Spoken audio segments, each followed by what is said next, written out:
Right, so it is day 122 of my attempt to plant a tree every single day for 2023, which means that once we finish this we will be 1/3 of the way through, which is really quite something. So let's get on with it. So just a fair warning, there will be a lot more deep holes over the next third of these, because we are very much into our dry spell. We might get some light showers if we're really lucky, well into August, sometimes that can happen, but we won't really be expecting any heavy rain again until at least October, and probably then there will be a few months with very sporadic rain before it actually settles in again properly when the monsoon returns, if we're lucky.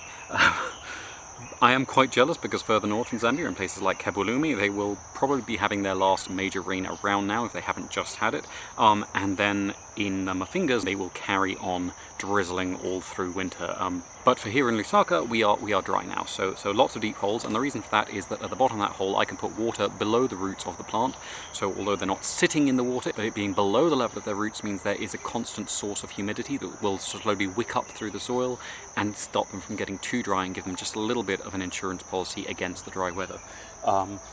Now, the other thing that I have been doing a lot of, and I will continue to do a lot of, is companion planting. And one of the things I haven't really talked about with companion planting is it doesn't really matter what you plant, so long as it's not that closely related to what you are planting as your main tree. So we're going with a nice range of families here today, and not all of these are toxic, but they are all quite unrelated to our main tree. Our main tree is Prunus persica, which is in the family Rosaceae, and so our first little bit of companion planting, which is a nice toxic one, so it's a good companion plant for almost anything outside of its family, apart from things like cassava, is in the family Euphorbiaceae. It's Euphorbia tithymaloides, which is the devil's backbone or Jacob's ladder. Now that is then going to be followed by something that is really not very toxic. So after that we're going to be putting in a little mother-in-law's tongue, and this is the moonshine version of Sansevieria trifasciata, and this is barely toxic. It's actually quite a good one if you're keeping reptiles that like to nibble on things to put in with them, because there are some defensive chemicals in there which will help protect our little peach tree, but they're really not that dangerous to most things. It's quite a good physical barrier, and what's quite nice about it is succulent, so it will spread out, and without demanding too much water, it'll keep the ground layer cool and sheltered, which is part of the reason most of the companion plants you see go in are succulents, because they don't need much to remain in leaf and remain sheltering the soil and keeping the soil just that little bit more humid and a little bit more lively for our main tree. After that, we're going to be putting in a little epiphyte. This is a peperomia, which is sometimes called a dwarf rubber plant. It's not remotely related to the rubber plants, which are actually in the family Moraceae, which is what the tree over this and yesterday's planting is, which is a fig. But this is actually a relative of black pepper, so it's in the family Piperaceae.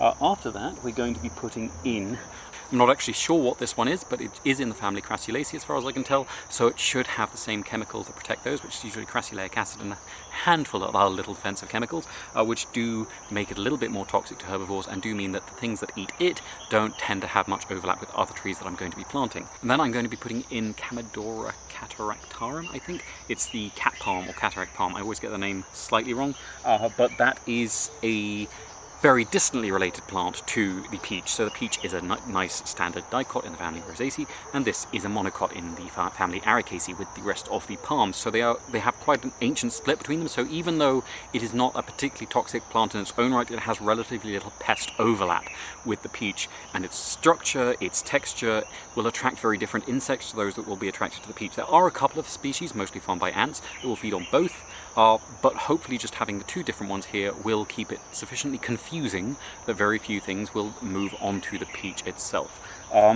Then finally we're going to be putting in one of our very standard ones, the Aloe cameroni, which is the red aloe, which is in the family Asphodelaceae, which is where the rest of the aloes are.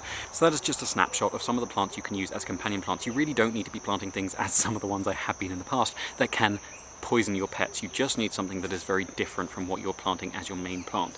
And so by having this diverse little mix here, you're giving a different structure to the surrounding plants, which means that something that recognizes the shape of the plant will not be recognizing the peach as prey. Something that recognizes the chemical sort of composition of any of these companion plants will not be something that can use the peach as a food item, generally speaking. And by having quite unrelated plants, you also have very different soil usage, which means you don't have the roots competing in the same way. You do have quite different root structures between a lot of these. A lot of them, their roots do not resemble one another at all, and they will occupy slightly different levels in the soil. They will be taking slightly different things out of the soil, and when they die, putting slightly different things back into the topsoil, which is just a really good way of just maximizing the protection and the sort of soil health around a plant, which is why I love companion planting.